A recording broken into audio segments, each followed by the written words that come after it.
বেলটেন block হলেও দুটা নিয়ম আছে। বেলটেন ব্লকটো গঠন হোৱাৰ আগতে যিসকল অজনজাতীয় লোক আছে তেওঁলোক থাকিব পাৰে, কিন্তু বেলটেন ব্লক গঠন হোৱাৰ পিছত নতুন মানুহ আমাৰ ইয়াত আহিব নোৱাৰে।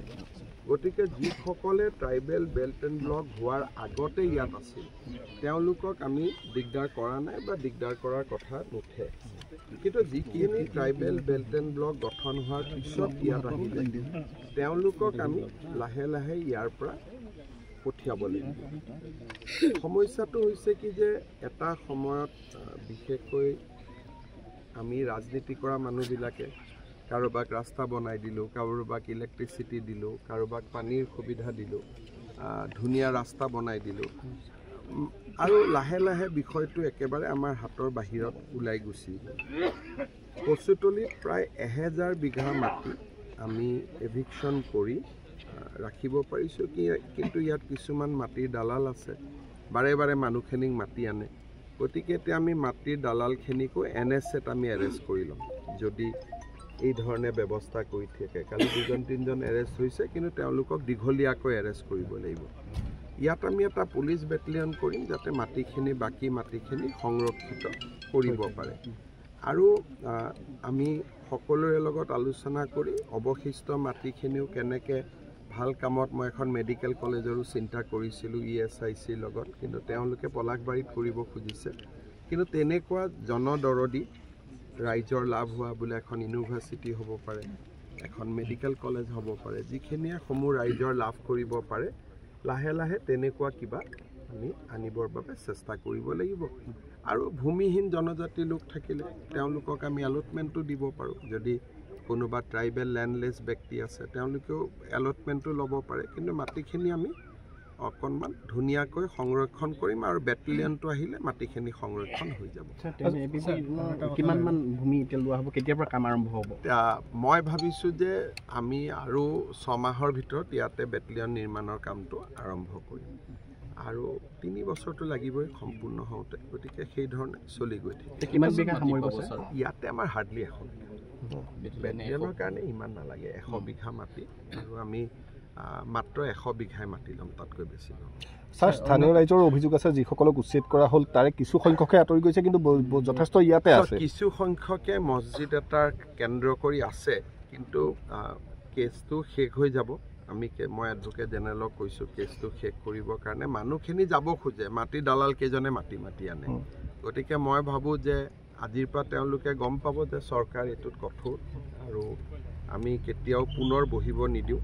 আৰু এই ক্ষেত্ৰত কিবা বাধা হ'লে আমি তাক মোকাবিলা কৰিম। কিন্তু যদি এই মানুহবিলাক লেণ্ডলেছ হয়, যি জেগাৰ পৰা আহিছে, আৰু যদি প্ৰকৃত ভাৰতীয় নাগৰিক হয়, তেওঁলোকে দৰঙৰ পৰা আহিছে, নগাঁৱৰ পৰা আহিছে, তেওঁলোকক আমি নিজৰ ঘৰৰ জেগাতে মাতি দিব পাৰোঁ। যদি লেণ্ডলেছ হয়, নতুন জেগাত আহিব নালাগে। যদি লেণ্ডলেছ হয়, ভাৰতীয় নাগৰিক হয়, আমিতো মাতি দিয়াত অসুবিধা নাই, কিন্তু দালালৰ চক্ৰত তেওঁলোক পৰিব নালাগে।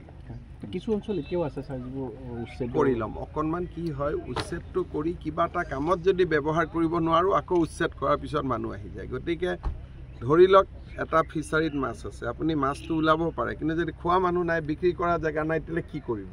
সেইকাৰণে এইখিনি আমি হিচাপত ধৰি ৰাখিছোঁ।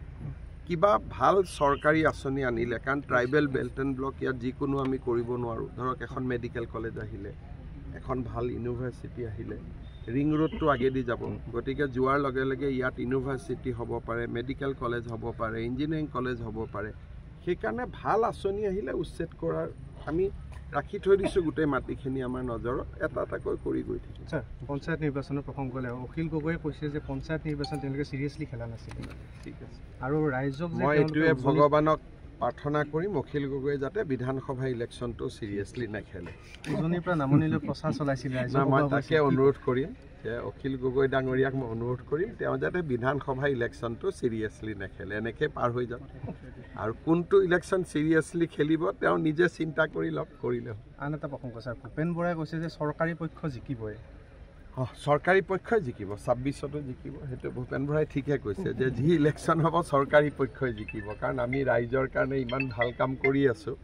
গতিকে যিটো ভূপেন বৰাই কৈছে, লোকসভাটো আমি জিকিছোঁ, মিউনিচিপালিটিটো আমি জিকিছোঁ, বাই ইলেকশ্যনতো আমি জিকিছোঁ, পঞ্চায়ততো আমি জিকিছোঁ, আৰু নিশ্চয় বিধানসভাতো ৰাইজে আমাকে আশীৰ্বাদ দিব, চৰকাৰকে আশীৰ্বাদ দিব। আৰু এটা চৰ্চা হৈ আছে তেওঁলোকে যে প্ৰতিশ্ৰুতিবোৰ সম্পূৰ্ণ মিছা, ৰাইজক দিয়া প্ৰতিশ্ৰুতিবোৰ।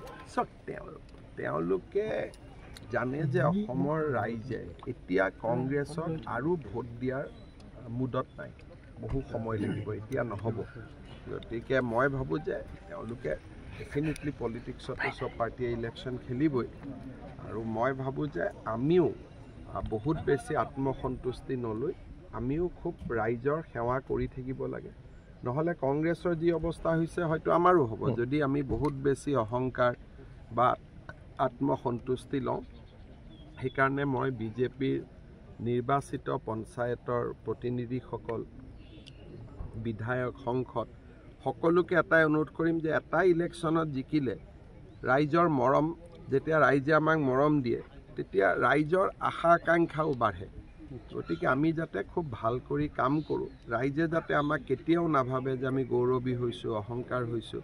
আৰু 8 মাহ পিছত বিধানসভাৰ ইলেকশ্যন আহি আছে, গতিকে এই বিজয়টোলৈ আমি যিমান ফূৰ্তি কৰিছোঁ ঠিক আছে, কিন্তু ইমানতে শেষ কৰি বিধানসভাৰ কাৰণে আমি প্ৰস্তুত হ'ব লাগে। কালিৰ পৰা আকৌ এটা প্ৰসংগ ওলাই আছে, আপুনি যোৰহাটত খেলাৰ কথাটো।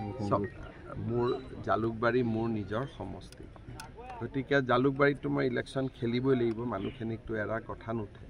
বাকী দলে যেনেকৈ মোক ব্যৱহাৰ কৰে দলৰ সিদ্ধান্ত, গতিকে মই এইবিলাকত কমেণ্ট নিদিওঁ। কিন্তু যোৰহাটৰ ৰাইজক মই হিয়া ভৰা কৃতজ্ঞতা জনাইছোঁ, আৰু যোৰহাটৰ কাৰণে বহুত কাম আমি কৰি আছোঁ। যোৰহাট জেইলখন ধুনীয়াকৈ বনাই আছোঁ, এখন স্বাধীনতা সংগ্ৰামী স্মৃতি উদ্যান হিচাপে।